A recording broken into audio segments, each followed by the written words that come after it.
Hello, Nubia. Hi, Lilou. Peace and blessings to you, sweetie. How are you? Very good. From Hawaii to California. How exciting. Through the technology, we can speak like this now.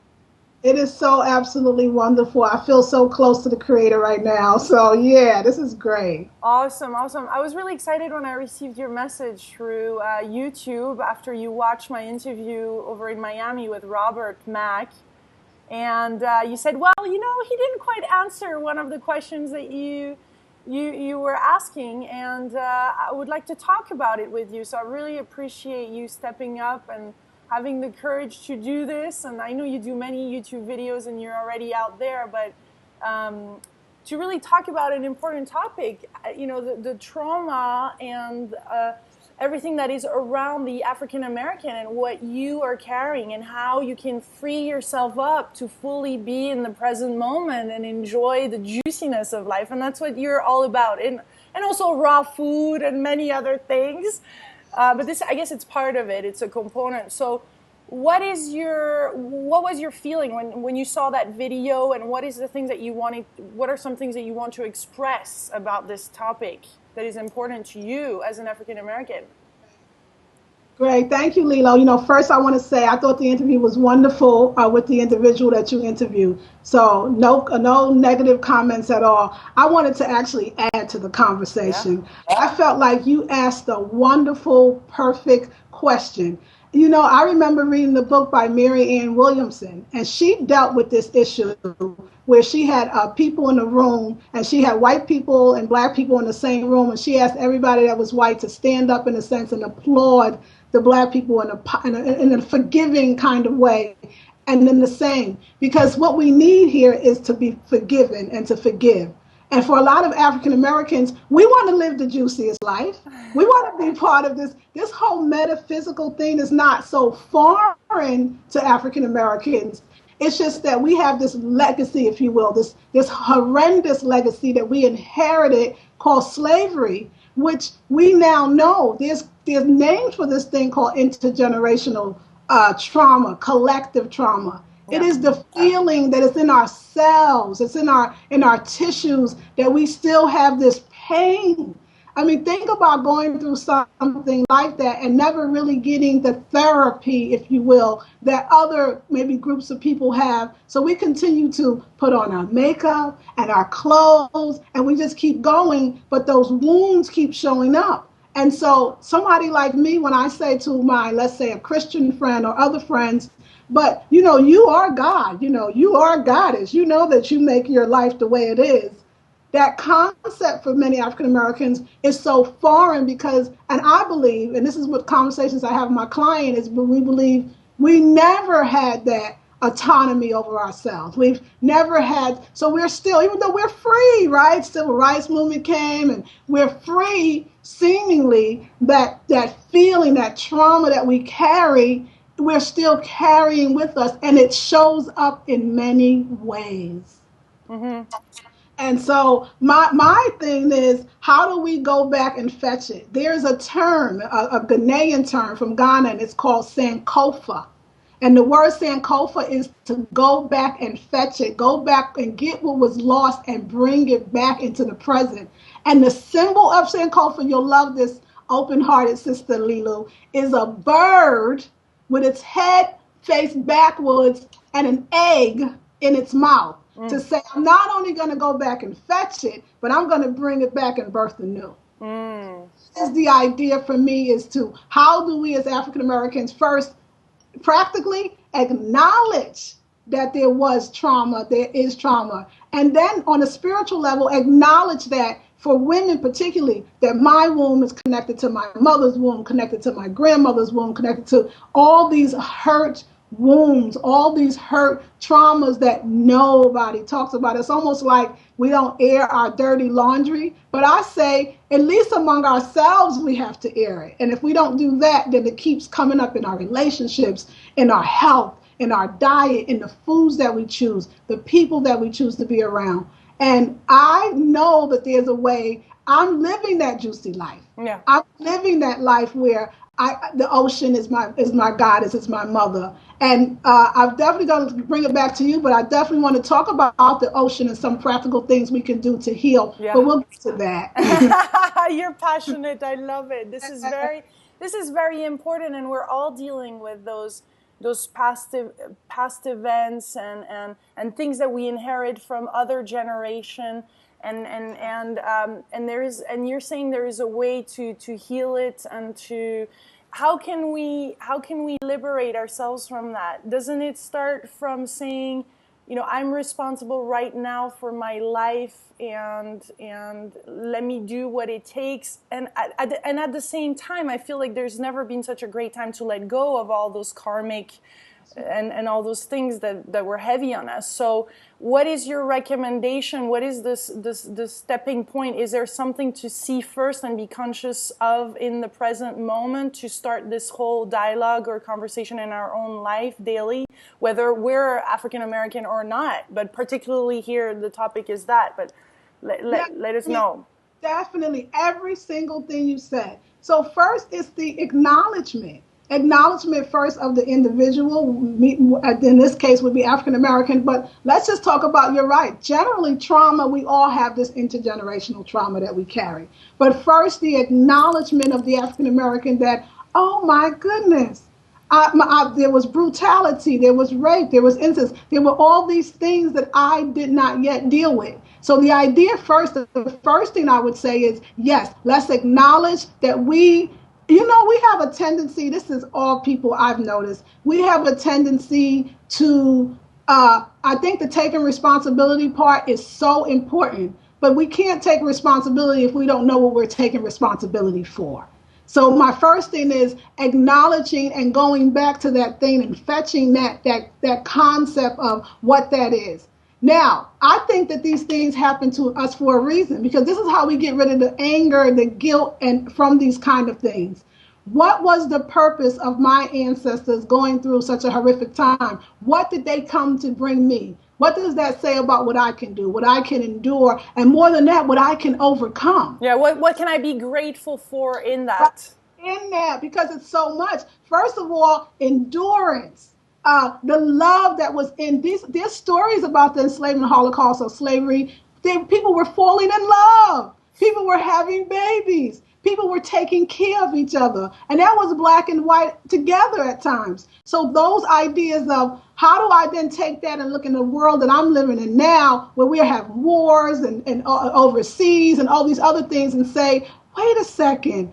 This is not true. What is really true is that love is really all there is, and that love endures. And if I can love in the face of these atrocities, then I can connect to my true God power, my true goddess power today.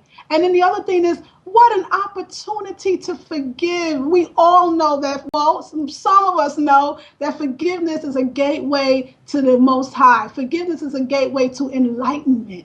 And so we have an opportunity to forgive. And then the last part of this is we can stand on the backs of those who came before us. Because I believe, I have conversations with my ancestors. You know how Neil Donald Walsh has conversations with God? Well, I have conversations with my ancestors. Yeah, and daily they tell me, don't weep for me. I am not dead. I am alive in you. Do something greater. That's why I suffered. That's why I went through what I went through. I want you to do something greater. Teach other people about this. And then what can other people outside of the African American community do? You know what I hope this does? That you will at least understand when you meet somebody who seems to have a chip on their shoulder that may be an African American or upset, and sending them that love and light. We need this society, this country, this earth to send us that love and light. Touch us with your hands, with your words, with your deeds, and allow us, though, at the same time, to come up and out. And acknowledgement is everything. Everything. And it starts with us. It starts with each of us to do this. You stepped in and you said, and you're having those conversations with his ancestor, and clearly there's so much love, and it starts with self-love and respect. You can't wait from the outside to acknowledge and to do something to nurture that part of yourself that is not, that you haven't nurtured and that was wound. That's right. That was one. And let me see a practical thing that I feel like people, African Americans, but everybody can do. So because we came through the Middle Passage and we came through across that water, across the Atlantic. I was watching your YouTube yesterday and you interviewed Wayne Dyer, and his children, Serena, and Sky, and I really love, and the son, which I can't remember his name, but he talked. That's right. He talked a lot about the water. Well, there's a thing, growing up as an African American, either most of my friends were very afraid of the water for many different reasons, or didn't have had a connection with it, but maybe didn't delve into it to speak, as much. And so what I would like us to do as African Americans is to go to that sea salt, to go back to that place and see it as a beautiful, loving, healing place. To get in water. I literally get up at 4 a.m. every day and I simulate the sea. I put sea salt in my bath every single day. It pulls out toxins on a physical, mental, spiritual, and etherical level. So it allows you to forgive. It takes out. So literally, we're talking about that this stuff is in our bodies, right? That this stuff is in our cells. This is what we're saying. And if that is true, if that's true, then how do we get that out?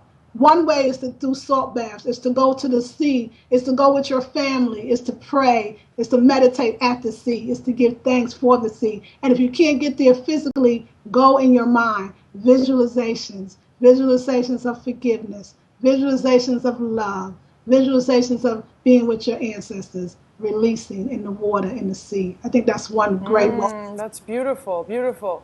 And journaling too, huh? Journaling to yourself or to even ancestor, and having this dialogue, whatever is needed, really. That's right, sister. You are absolutely right. My second one. So see, we are connected. We are connected. Of course we are. And at one point we'll get there, because really there is no me, there is no you, there is no male, there is no female.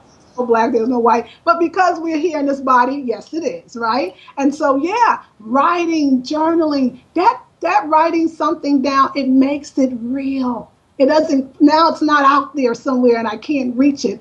So let it be written, so let it be done, is what they say. So you definitely dialoguing, and I'll get a quick exercise on dialoguing with your ancestors, your spirit guides, your angels. Top of the page, write your name, ask a question, a comment, put a comment down, something, and then allow that answer to flow. Now, don't censor it. Don't try to make that I'm writing this, and also be open to the fact that you are really getting communication from the divine, that you are really, and ask them, your own personal ancestors, why did this happen? What is the lesson? What do I need to now do? What is my purpose on life? Where do I go from here? And you will be amazed of the love and the joy, but the solace is what the word I'm looking for, that you will receive from having that dialogue with your ancestors. I just love your passion, Nubia. This is so amazing to feel your love. You really have so much love and so much compassion and generosity and leadership here. I mean, you are embodying these qualities. This is so fabulous to witness that. Just in itself, your energy is such a gift. Thank you. And thank you, Lilou. Lilou, I've been working on myself, girl. Yeah, I can tell. But I feel the freedom. I mean, you embody freedom. Oh, and I feel free, and that's the most wonderful thing in the world. I mean, when we think about this whole enslavement Holocaust, or this thing called slavery, or this whole intergenerational trauma, any of us, it is that we are not free. We don't feel free, and we don't act in the world free, and we don't give our children the opportunity to feel free. See, if we don't stop this, we pass this down to our children who are born free, who know the truth, but we give them something, we suffer. I say, stop telling the story too. Tell another story. Tell a story of triumph. Tell a story of grace. Tell a story of spirituality, of triumph. I mean, that's the other part of it. I'll have to tell you, I do womb work on myself daily. I want to be the epitome of love. Right now, my heart is so open. It's just been opening more and more. And I know that I live a juicy life. And I really want to teach, not teach, that's not even me. I'm a student myself. What am I saying? I want to be a vessel for spirit to come through and to speak to me. And if I'm speaking anything other than love, then that is not spirit. And that's why I can forgive. People, well, how could you forgive? And how could you, aren't you angry? About what? With myself? About being here? About being healthy? About not being enslaved? How can I be? I'm very happy about those things. So I don't think my ancestors want me to go back and be sad and stay in that point. Then their lives would be, they would have left this earth in the way that they did for nothing. So I have to believe that love prevails. I have to believe it. Beautiful. And you're also all about raw foods, aren't you? Tell us about that part. Thank you. Okay, so yes, I'm a raw vegan, 100%. It took me a while. Wow. I've been on a 3-year journey, and it's been wonderful. So let me see. I figured something out. Okay, so yeah, practical ways to heal ourselves. I said go to the ocean. The other thing was journaling. But that food and African Americans, or food in many cultures, you know, the attachment to our culture and food. And unfortunately for African Americans, most of our foods, particularly in this country, was passed down to us by quote unquote slave owners. And they were basically scraps. And so these scraps were, you know, the pork and the fat back and these kind of things, what we now call soul food, which actually Black people, creative as we are, took it into and turned it into this gourmet food, which is basically on some level killing us. And I think, I believe, this is my opinion, that it keeps us back on an energetic level. That kind of overly cooked collard greens and peas and pork, I believe that it keeps us connected to that place. And I say, why don't we're alive people. So we are, although we communicate with the dead, we are people that are alive. And so it's very important that we help to break those feelings of attachment to that place of pain by the foods that we eat. So I thought about this really. I've been a vegetarian for 17, 18 years. Oh my goodness. Yeah, but the vegan part, the raw part really came to me was I'm alive.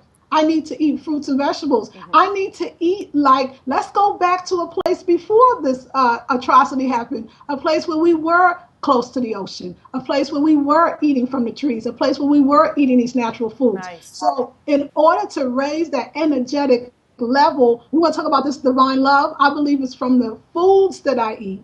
And so, my mission also is to help everyone. So I have clients of every background to help everyone connect to the life force that's in the food, which will help us to actually rid. I mean, I don't think we're just ridding I have pimples and now I'm a raw foodist and that's gone. It's going much deeper than that. Yeah, it's reclaiming our divinity, isn't it?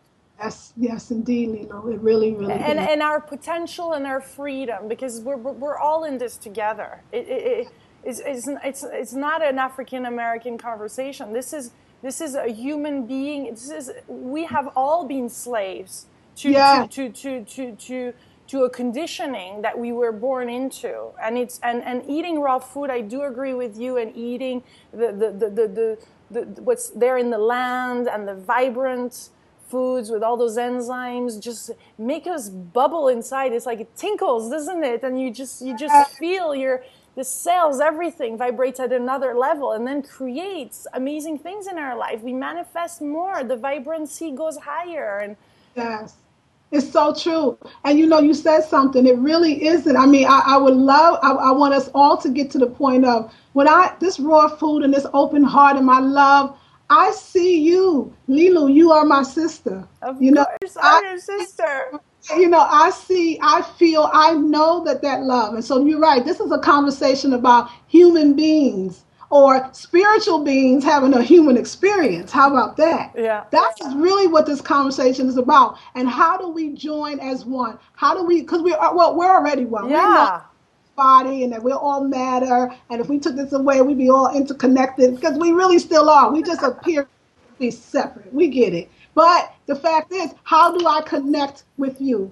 How do I become one with you? One way to do it is through the food. Everybody likes to eat. And that's a wonderful thing. That's a wonderful topic. And what a wonderful way to share our foods and the way that we eat and the way that that makes us feel. I believe it changes relationships. The raw food for me has healed my relationship with my loved ones, healed my relationship with my social friends, healed my relationship with everybody around me because I share it first.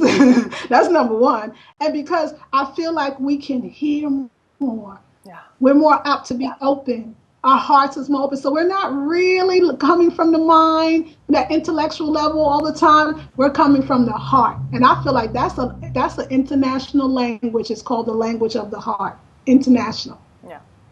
Beautiful, Nubia. I'm so grateful for this conversation and how deep it's going and how transformational it is. You're passionate. I'm encouraging everybody watching this to check out Nubia's YouTube. You know, she has many videos, and she has a book on raw food and coaching and all of that good stuff. So if you guys need support, she's here. You're right there in Oakland, and then from I guess you can talk to anybody around the world. So this is exciting. I'm very excited. I want to remind people that we all have wombs as far as women. And let me tell you why the womb is important to the man. I really want to say this because, Lilou, as you know, this goddess energy is permeating the earth. Always has been here. Unfortunately, it's been shut down, quiet down. You know, women are not supposed to speak. We're just supposed to be pretty. And we know that's not true anymore. So because of that, I really want to say I am connecting to the wombs of all women. Black, white, everything in between, up, down, no color, no gender, all genders, multi-genders. I'm really connecting to the womb of all women. We are the ones that are going to change this world. And men understand that. They come through the womb, and they're always trying to get back to the womb, as we know. And so we have to lead the way as goddesses, as women, and as love agents, is what I like to say. And so my hope is that we can do that together, and that I can be just a small part of that juicy living. Yes. Lilou speaks of so eloquently and so spiritually. We are all connected. And if we don't realize that, we are going to destroy each other. And for what? Let's not make the mistake that happened in Atlantis. Let's not make the mistake that happened in civilizations that came before us. Let's love each other. That's what I want to say. Thank you, Nubia. What a delight to spend this moment with you and share this.